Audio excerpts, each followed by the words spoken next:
Naquela madrugada abafada de 1847, a fazenda Santa Quitéria parecia dormir, mas a terra guardava os segredos de gritos engolidos. A casa grande erguia-se orgulhosa no topo do morro, branca luz da lua, enquanto a senzala se espremia num vale de lama, cheiro de suor e enfermidade. Do lado de dentro da senzala, entre corpos amontoados em esteiras gastas, uma mulher mantinha os olhos abertos, encarando a escuridão como se quisesse furá-la. O nome dela era Rosa. Tinha pouco mais de 20 anos, a pele escura marcada pelo sol e pelos castigos, o cabelo trançado às pressas por mãos de outra escrava, e um olhar que, anos atrás, devia ter sido doce. Agora, no entanto, era um olhar duro, como pedra polida pela raiva. Naquela noite, Rosa não podia dormir, não depois do que acontecerá. Horas antes, o senhor da fazenda, Bento Azevedo, a mandara à casa grande com pretexto de buscar um lenço esquecido da esposa. Todos sabiam o que aquilo significava, mas ninguém se atrevia a dizer.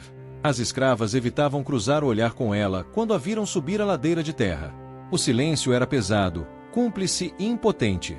Bento Azevedo era um homem de meia idade, forte, com barriga saliente e um bigode escuro sempre manchado de vinho. Tinha o costume de se achar generoso por cuidar bem da senzala, dando um pouco mais de fubá em tempos de colheita cheia, mas seu cuidado tinha um preço que não vinha na conta: o corpo das escravas. Quando Rosa entrou no quarto de hóspedes, onde ele a mandara esperar, sentiu o ar pesado de perfume barato e cachaça. A porta se fechou às suas costas com um som seco. O resto da noite ela gostaria de ter arrancado da memória, mas não conseguia. O peso do corpo dele, o hálito azedo na nuca, a mão grossa prendendo seus pulsos, a voz sussurrando obscenidades e mandando que ela fizesse silêncio se quisesse proteger os seus. Ela tentou resistir, tentou empurrar, gritar, mas um tapa forte atravessou seu rosto e o mundo girou. O medo maior não era de apanhar, era de ver a fúria dele cair sobre os outros. Tinha uma irmã mais nova, Luzia, de apenas 15 anos, e um sobrinho pequeno, filho de sua irmã mais velha, já vendida. Rosa sabia o que Bento era capaz de fazer se sentisse desafiado. No fim, sob a força brutal do Senhor, seu corpo foi violado enquanto sua alma parecia se esconder num canto escuro, tentando sobreviver. Ele terminou ofegante, jogando-se para o lado, e ainda teve a ousadia de dizer, rindo: "Você devia agradecer, negra. Tem muita aí embaixo que queria estar no seu lugar." Rosa não respondeu. Levantou-se devagar, sentindo a dor entre as pernas, o gosto de sangue e sal na boca. Vestiu-se em silêncio. Antes de sair, sentiu o olhar dele nas suas costas. "Não conta nada para ninguém", ameaçou, num tom manso que escondia a violência. "Se esse assunto sair daqui, eu mando vender sua irmã e o moleque." "Entendeu?" Ela sentiu, sem virar o rosto. Desceu a ladeira de volta para a senzala com as pernas trêmulas, o corpo doendo, o coração ardendo de algo que não era só tristeza. Era ódio. Deitada naquela esteira agora, horas depois, Rosa sentia ainda o cheiro dele grudado na pele. Passou as mãos pelos braços com força, como se pudesse arrancar qualquer marca invisível. Seus olhos estavam secos. Tinha chorado até o ponto em que não havia mais lágrima. Restava só um vazio pesado. Ao lado, Luzia dormia encolhida, respirando fundo, sem desconfiar do abismo que se abrirá naquela noite. Do outro lado, deitado de barriga para cima, estava Zé Pequeno, o sobrinho, com apenas 6 anos, a boca entreaberta, um fio de baba escorrendo no canto do lábio, alheio à maldade do mundo. Rosa olhou para os dois e sentiu, por um instante, vontade de desaparecer, de sumir na mata, nunca mais voltar. Mas uma voz dentro dela sussurrou algo diferente: "Não é você que tem que ir embora. É ele." A partir daquela noite, um sentimento começou a crescer dentro de Rosa, não como um raio, mas como brasas que se recusam a apagar. Não era só dor. Era desejo de vingança. Nos dias seguintes, tentou fingir normalidade. Acordava na mesma hora, ia para o eito com os outros, cortava cana, carregava feixes, suportava o sol e as ordens dos feitores. Por fora, parecia a mesma. Por dentro, não era mais. Ela se pegava observando cada detalhe da rotina da casa grande, os horários em que Bento saía a cavalo para a vila, as noites em que bebia mais, as janelas que ficavam abertas, os empregados que circulavam. Notava também a esposa dele, Dona Margarida, uma mulher que vivia mais preocupada com vestidos e novenas do que com o que acontecia na senzala. Margarida sabia, em algum nível, o que o marido fazia, mas preferia não ver. Era mais fácil culpar as escravas do que confrontar o homem com quem tinha se casado. Rosa não pensava em falar com Dona Margarida. Sabia que, no fim, a culpa recairia sobre ela, a negra, a escrava. A única justiça que teria seria aquela que fosse capaz de fazer com as próprias mãos. Na senzala, contava com a confiança de alguns. Entre eles, um velho chamado Joaquim de Angola, que já passara dos 50 anos e carregava cicatrizes de ferro quente no peito. Ele a observava em silêncio há dias, percebendo que algo estava diferente. Numa noite, enquanto os outros já cochilavam, Joaquim se aproximou e falou baixo: "Rosa, seus olhos estão com fogo. Que aconteceu, minha filha?" Ela hesitou. A vergonha e o medo travavam a língua.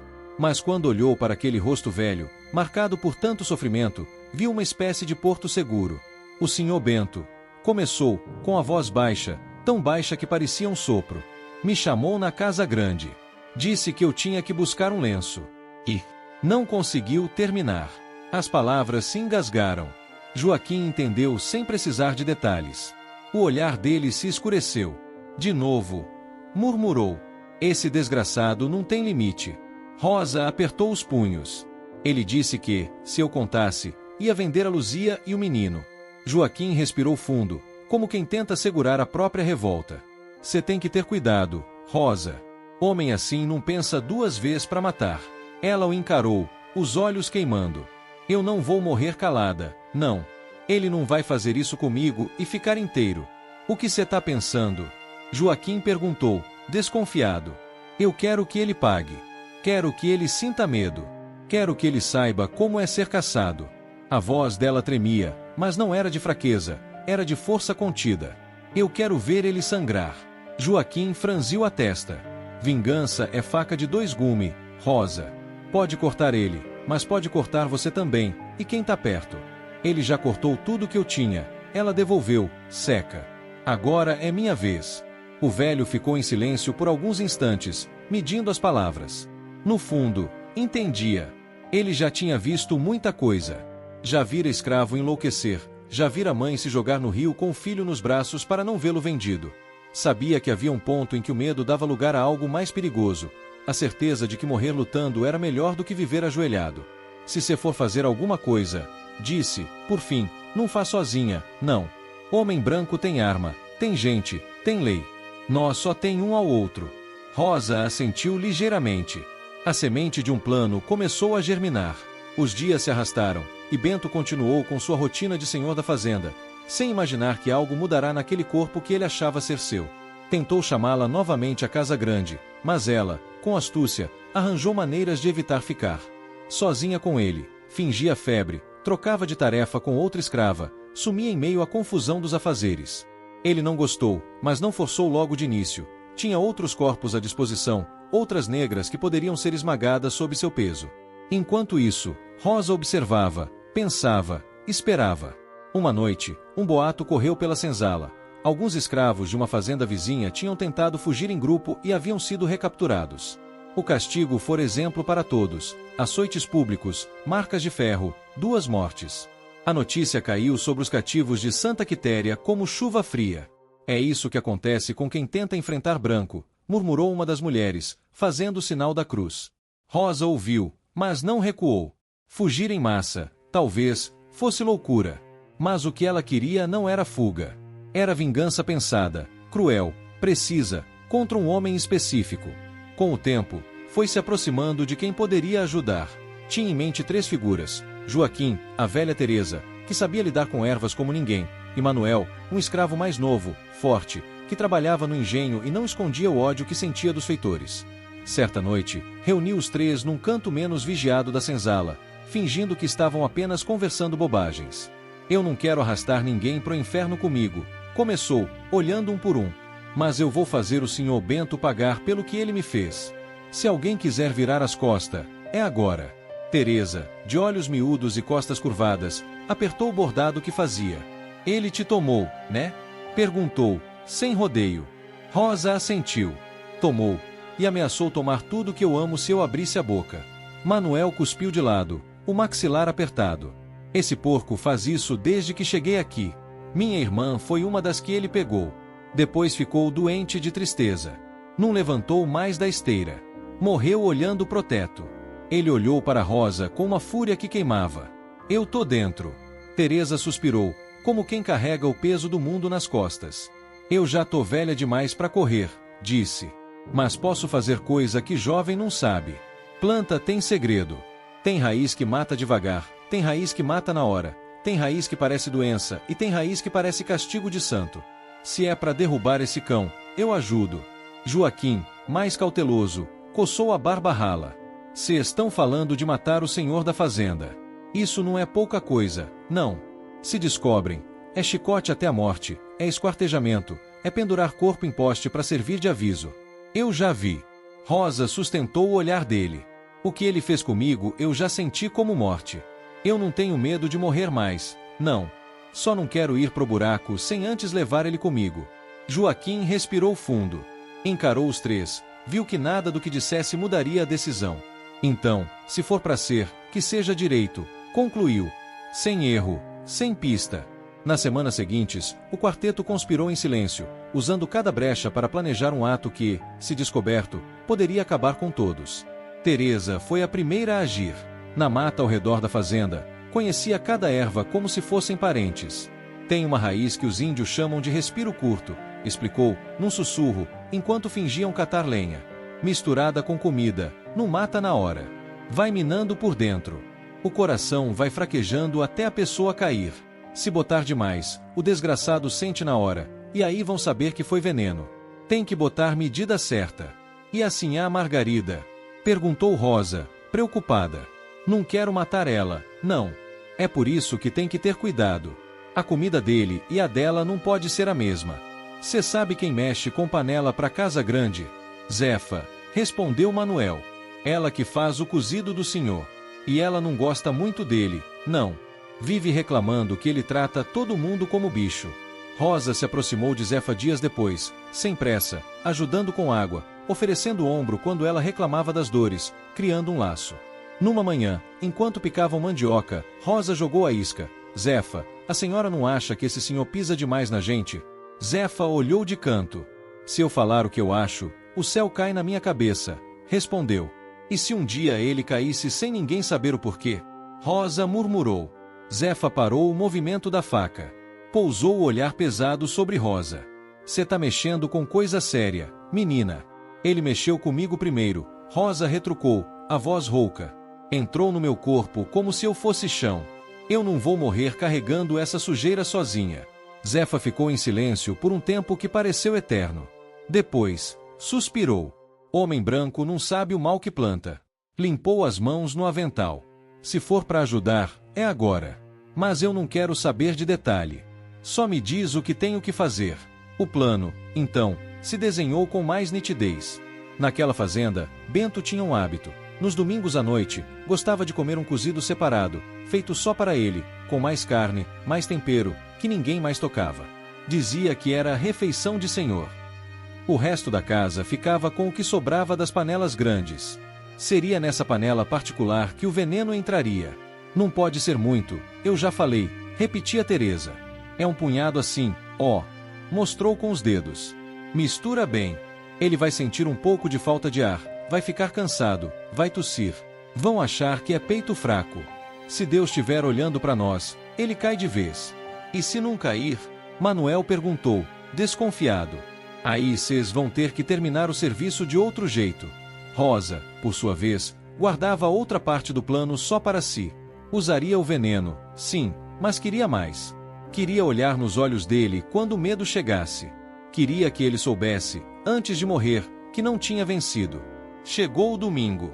O dia correu como qualquer outro, com missa pela manhã para casa grande e muito trabalho para senzala. À tarde, Bento bebeu demais, como gostava de fazer aos domingos. Jogou cartas com o vizinho, riu alto, elogiou o corte da cana, reclamou de impostos. Era um homem satisfeito consigo mesmo, sem imaginar que a noite lhe traria algo diferente. Na cozinha, Zefa preparava o cozido especial. A carne chiava na panela, o cheiro corria pela casa. No instante em que ficou sozinha, Rosa entrou com um cântaro de água. Trouxe água pro feijão, Zefa, anunciou. Zefa sentiu, entendendo o código. Deu-lhe as costas por alguns segundos, ocupando-se com outra panela. Rosa, com o coração disparado, retirou do tecido escondido no peito o punhado da raiz seca que Teresa havia lhe dado. As mãos tremiam. Sabia que, a partir dali, não havia volta. Jogou o pó dentro da panela do cozido de Bento, mexendo rápido com a colher de pau. O veneno se dissolveu no caldo, invisível. Em seguida, despejou um pouco de água no feijão, como pretexto, e saiu sem olhar para trás. À mesa, mais tarde, Bento encheu o prato com o cozido, satisfeito. Falou de política, de escravos fujões, de lucros. Dona Margarida beliscava uma comida diferente, mais leve, pois dizia ter nervos frágeis. Esse cozido tá bom hoje, hein, Zefa? Bento gritou para a cozinha, a boca cheia. É o mesmo de sempre, senhor, Zefa respondeu, sem deixar transparecer nada. Rosa, da porta dos fundos, observava de longe. O coração batia tão forte que ela achava que os outros podiam ouvir. Cada garfada dele era um passo rumo à queda. A noite avançou.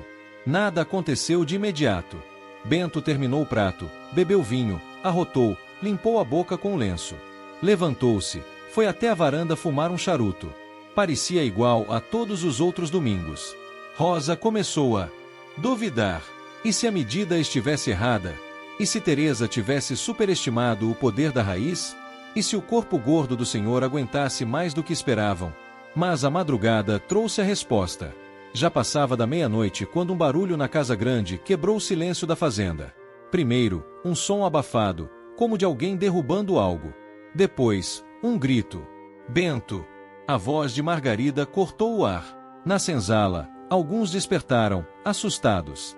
Rosa deu um pulo, sentando-se de repente. Luzia perguntou, sonolenta, que barulho é esse? Nada, dorme, Rosa murmurou, o coração na boca. Pouco depois, corre-corre no quintal. Um empregado passou dizendo que o senhor passará mal de repente, que estava com falta de ar, suando frio, a mão no peito. Chamaram o padre da paróquia para dar os sacramentos e mandaram um capataz a cavalo buscar um médico na vila, ainda que todos soubessem que, àquela altura, médico nenhum fazia milagre. Rosa saiu da senzala, fingindo curiosidade simples. Viu, pela janela entreaberta da sala, Bento deitado numa cadeira grande, o rosto vermelho, ofegante, a mão agarrada ao peito. Margarida chorava, abanando-o com um leque. O padre murmurava orações em latim. Tenho certeza que foi aquele cozido, Bento dizia, entrecortado, tentando rir, mas falhando. Comi demais. Ninguém suspeitava. Todos atribuíam ao coração, à bebida, ao excesso de comida. O veneno cumpria seu papel, agir como doença, não como crime. Rosa sentiu um gosto amargo de satisfação subir pela garganta. Mas não estava satisfeita. Aquele homem ainda respirava. Ainda estava consciente. Ainda podia, com um pouco de sorte, sair daquela cama vivo, mas mais fraco. Ela sabia que era a hora. Na confusão e no entra e sai, encontrou uma brecha. Um dos quartos de hóspedes, aquele mesmo em que fora violentada, estava vazio, a janela entreaberta, a porta semicerrada. Era ali que Bento, segundo ouviu um criado dizer, seria colocado caso melhorasse, para descansar longe do alvoroço da sala. Mais tarde, quando o padre saiu, quando o capataz voltou dizendo que o médico só chegaria de manhã, quando Dona Margarida cansou de chorar e foi ao quarto dela rezar, arrastando o rosário, Bento foi deixado deitado nesse quarto, sem ninguém por perto por alguns minutos. Os empregados precisavam dormir, a casa precisava de algum silêncio. Rosa se escondeu nas sombras do corredor, esperando o momento. Sentia as pernas leves e pesadas ao mesmo tempo. Sabia que bastava ser vista no lugar errado para tudo terminar ali mesmo. Quando o último criado entrou na copa e o corredor ficou deserto, ela se moveu como um vulto. Abriu a porta do quarto com cuidado. Bento estava deitado, suando, o lençol grudado no corpo. Tentava respirar fundo, mas o peito chiava. Ao ouvir o render da porta, abriu os olhos. Quem tá aí? Resmungou. Rosa entrou, fechando a porta atrás de si, encostando o trinco sem fazer barulho. Aproximou-se devagar da cama. Sou eu, senhor, disse, com uma calma que não sentia. Rosa. Ele arqueou uma sobrancelha, surpreso. Rosa, o que você tá fazendo aqui? A voz veio fraca, mas com o mesmo tom autoritário de sempre. Veio fazer o quê, hein? Veio cuidar. Ela ficou a um passo da cama, olhando para ele de cima. Pela primeira vez, não havia submissão naquele olhar. Eu vim olhar pro senhor, respondeu. Para ver se Deus estava mesmo fazendo justiça. Ele franziu o senho, confuso. Que você tá falando, negra? Tentou se erguer, mas a dor no peito o impediu. Rosa respirou fundo. Senhor lembra da noite do lenço. Uma sombra de entendimento passou pelo rosto dele. Mesmo debilitado, ele tentou sorrir, um sorriso torto, nojento. Ah! Murmurou. Então é isso. Você veio querer mais. Ela interrompeu o delírio com um olhar tão frio que cortou o sorriso pela metade. Não vim querer nada. A voz dela era baixa, firme. Só vim dizer pro senhor que não foi o cozido, não. Foi eu. Os olhos de Bento se arregalaram. O quê? O que tá matando o senhor por dentro é veneno, sim, continuou Rosa, sentindo um estranho prazer em cada palavra. Mas não é só raiz de mata que tá fazendo efeito, não. É o mal que o senhor plantou em cada corpo de mulher que pisou. Ele tentou se levantar, furioso, mas a fraqueza o derrubou de novo. Você me envenenou? Arfou. Negra desgraçada. Eu te mato, eu. Rosa aproximou-se mais. Estava tão perto agora que podia sentir o hálito dele, mais fraco do que da última vez que estivera naquele quarto. Senhor não mata mais ninguém, disse, fria. Quem vai morrer hoje é o senhor. E vai morrer sabendo que foi uma escrava que fez. Bento tentou gritar, mas a voz falhou. Tentou estender a mão até ela, talvez para agarrá-la, talvez para bater, mas o braço tremeu no ar, fraco demais. Pela primeira vez, o medo real apareceu em seus olhos. Medo de morrer, medo de perder o controle, medo de ser impotente diante de alguém que ele considerava inferior. Rosa inclinou-se um pouco, aproximando o rosto do dele. Quando o senhor deitou em cima de mim, eu pedi para Deus me matar, sussurrou. Ele não me matou. Me deixou viva para fazer isso aqui. Do lado da cama, havia uma almofada decorativa, largada no chão. Ela pegou, pesando-a nas mãos. Era macia, mas firme o bastante. Os olhos de Bento se arregalaram ainda mais. Rosa, não, balbuciou, a voz agora cheia de súplica. Eu dou sua carta de alforria, eu. Era a primeira vez que ele oferecia liberdade assim, sem barganha anterior. Mas para ela, aquilo já não significava nada. A minha liberdade não compra o que o senhor me tirou, respondeu, sem emoção. E não impede o senhor de fazer com outra o que fez comigo. Ela posicionou a almofada sobre o rosto dele, com delicadeza quase carinhosa. Agora o senhor vai sentir um pouco do peso que eu senti. Ele tentou resistir, mas o veneno tinha roubado a maior parte de sua força. Rosnou, arranhou o ar, tentou empurrá-la, mas as mãos bateram no nada. Rosa pressionou a almofada contra o rosto dele com ambas as mãos, usando o peso do corpo, os braços trêmulos de raiva. Os movimentos no corpo de Bento foram ficando menos coordenados. Primeiro, tentativas desesperadas de se soltar, depois tremores descontrolados, e então espasmos fracos. Algum tempo depois, a luta cessou. O quarto voltou a ficar silencioso, exceto pela respiração pesada de Rosa. Ela tirou a almofada devagar. O rosto dele estava roxeado, os olhos semicerrados, a boca entreaberta. Não havia mais som, não havia mais comando naquele corpo. O senhor da fazenda jazia ali, morto por mãos que ele nunca acreditou que fossem capazes de algo além de servir. Rosa ficou parada por alguns segundos, encarando o cadáver. Não sentiu remorso. Não sentiu piedade. Sentiu, sim, um vazio estranho, como se algo que a consumia por dentro tivesse encontrado uma saída, mas deixado um buraco. Sabia que não podia ficar muito. Antes de sair, porém, aproximou-se ainda mais, quase encostando os lábios no ouvido morto. Foi uma escrava, senhor, murmurou. Foi Rosa. Endireitou-se, arrumou a almofada de volta ao chão, como se tivesse caído ali por acaso. Puxou um pouco o lençol para cobrir melhor o corpo, de modo que, à primeira vista, parecesse apenas alguém que tivera uma crise e sucumbir à doença. Abriu a porta com o mesmo cuidado com que entrará. O corredor ainda estava deserto. Caminhou de volta, descendo as escadas sem correr, mas sem demora demais, o coração outra vez acelerado. Na senzala, deitou-se na esteira, o corpo vibrando. Luzia, meio acordada, murmurou, Rosa, cê tá bem? Ela acariciou de leve o cabelo da irmã. Tô, Luzia. Agora tô. Ao amanhecer, a notícia correu como clarim. O senhor Bento Azevedo amanhecera morto. O médico, ao chegar, examinou o corpo e, sem buscar muito, decretou, coração fraco. Bebida demais. Deus o levou. Ninguém suspeitou de veneno, ninguém pensou em almofada, ninguém imaginou que uma escrava tinha sido a mão da justiça. Na casa grande, rezas, velas, luto. Na senzala, um silêncio estranho, pesado, mas cheio de algo novo, uma faísca de satisfação escondida em alguns olhares. Zefa cruzou os olhos com Rosa ao meio-dia e, por um breve instante, um gesto quase imperceptível substituiu qualquer conversa, um leve aceno de cabeça. Teresa, ao passar por Rosa, cochichou: tem hora que até planta obedece o grito da gente. Joaquim, com os olhos marejados, chegou perto dela na sombra de um galpão. Cê sabe que isso não acaba aqui, né? Murmurou. Vai vir outro senhor, outro capataz. A fazenda não vai virar paraíso da noite pro dia. Eu sei, respondeu Rosa. Mas esse não levanta mais a mão pra ninguém. Ele assentiu. Às vezes, matar um homem não muda o mundo, mas muda o peso que a gente carrega dentro. Rosa olhou para a casa grande, onde o caixão improvisado era preparado. Eu não sei quanto tempo ainda vou viver aqui, disse. Não sei se vão vender, se vão clarear ou piorar as coisas. Mas ele não anda mais por esse escorredor. Isso, para mim, já é alguma coisa.